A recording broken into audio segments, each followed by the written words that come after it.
I was into premiums and giveaways. I would supply companies with their promotional items. For that was for the, you know, parang our major means of livelihood was from that for about 20 years.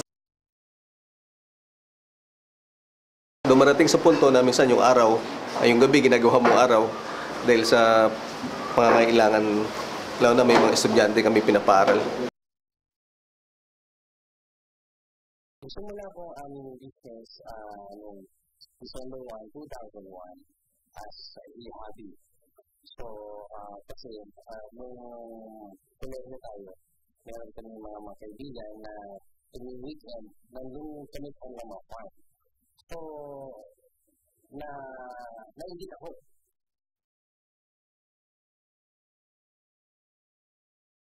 Since my sister was doing already at home the mga kontrata for draperies, so she was unemployed at time, raising the 3 kids. So parang yun ang nag-umpisa. Para na-inspire siya to do pieces for the houses, for my house, for my relatives' houses. So, and then eventually it becomes the business per se. Iba-iba man ang naging dahilan upang magsimula ng kanilang negosyo. Lahat sila ay may iisang pagkakatulad. We needed help from the OST. We approached the OST because we asked them to parang audit our production area, parang for productivity.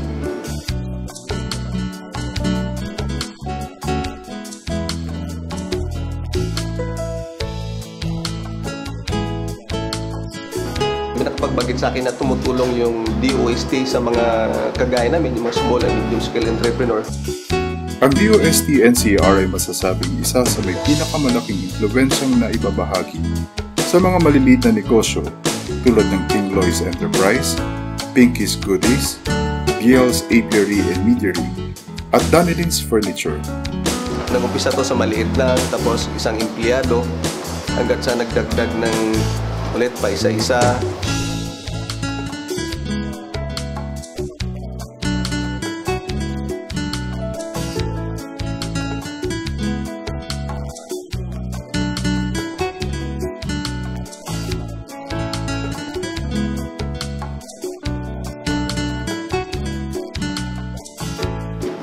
We do it parang by feel, no?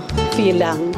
And since hands-on kami, all in running the business and production, so parang maliit pa yung takbo ng production.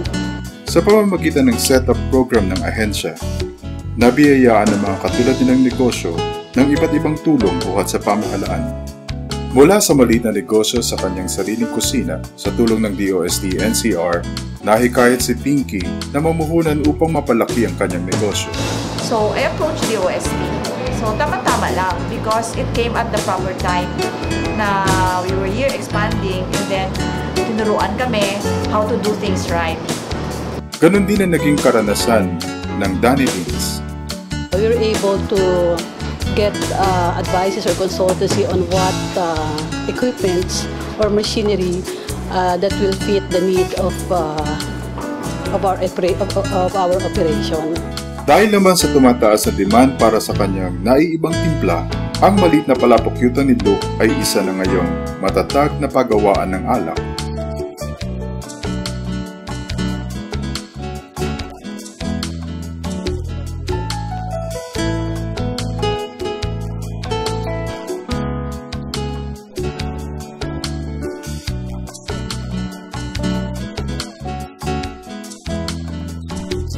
Iba naman ang karanasan ni Pingloy.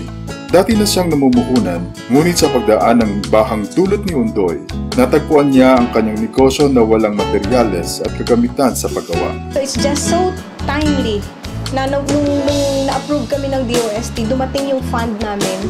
So nakasurvive kami because of those machineries. Kasi yung mga dati namin machineries, konti lang na-recover namin doon.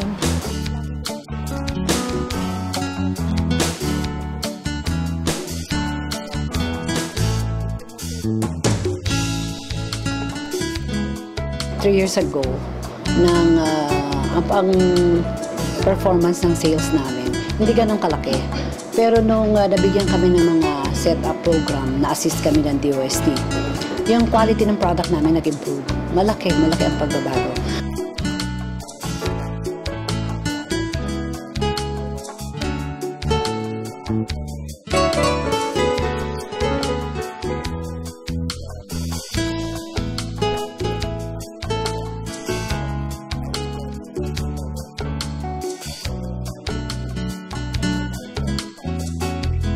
The assistance from DOST came at an opportune time, no? Because we had decided that we had to get out of the house already. We couldn't get, it was impossible to get BFAD accreditation or the license if we were doing this thing from the house and from our old bakery. Wala siguro yung DOST, no? Baka posibleng ganun pa rin kami o kung baka nagsara na kami. Subalit di dito nagtatapos ang tulong na dala ng DOST NCR. Sapagkat habang lumalaki ang kanilang mga negosyo, patuloy ang pagbuo ng DOST ng kapasidad para sa kanilang paggawa.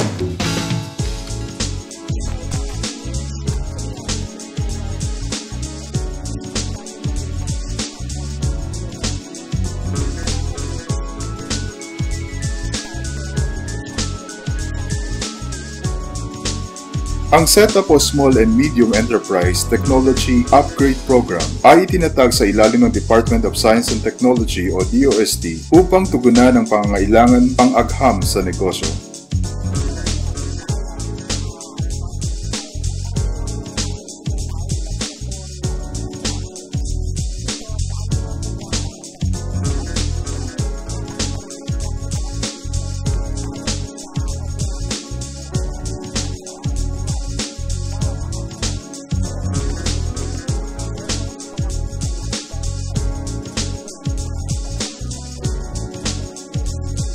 So, nakita nila na talagang nangangailangan kami ng mga machineries. So, I think 4 or 5 items yung mga machines na ano sa amin, ano, yung cabinet dryer.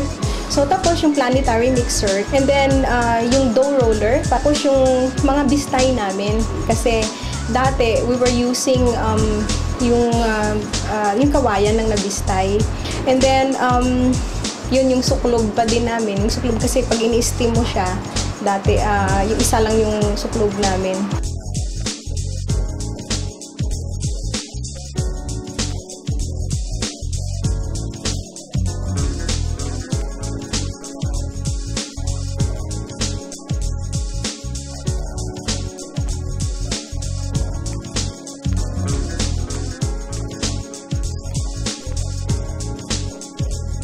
Essentially, we wanted to expand, so we needed the equipment that we got from DOST enabled us to do that.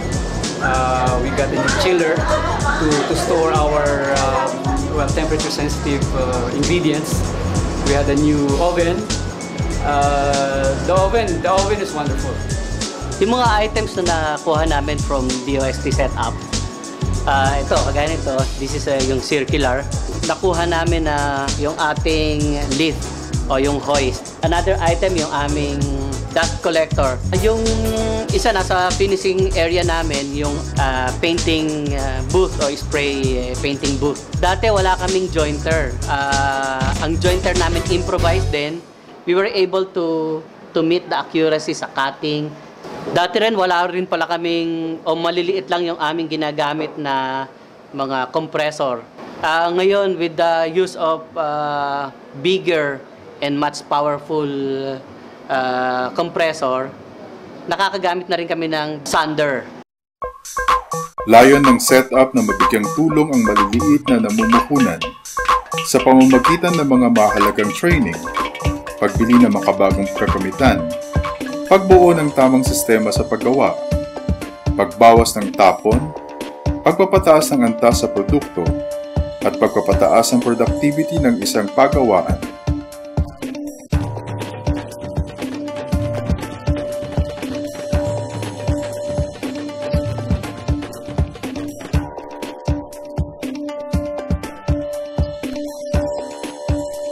Sa ilalim ng setup, ang mga industriyang nasasaklaw nito ay ang metals and engineering, furniture, food processing, horticulture, Gives and holiday decors at marine and aquatic resources.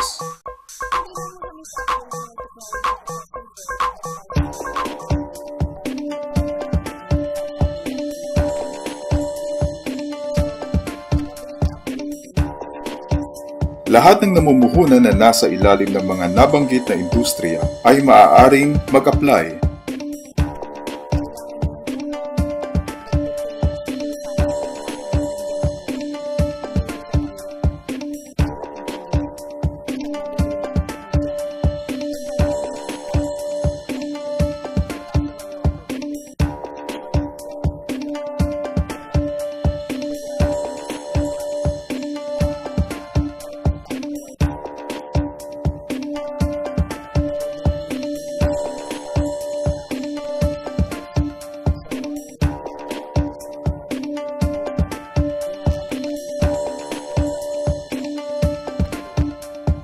Ang opisina ng DOST-NCR ay matatagpuan sa loob ng Department of Science and Technology Compound, Taguig City.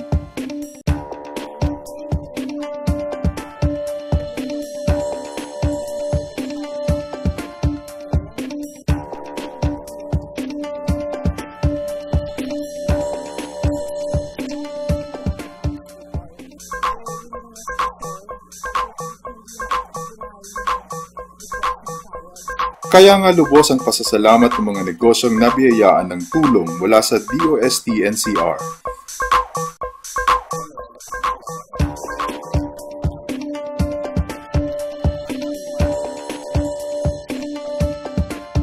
Umabot na kami sa 100% siguro. Yung quota namin naabot namin. Kaya very remarkable ang naging impact ng DOST Assistance Setup Program sa Danilins. Actually, these are not our expectations eh. Kasi ina-expect lang namin before is para ma-meet lang namin yung current na demand. But we did not learn a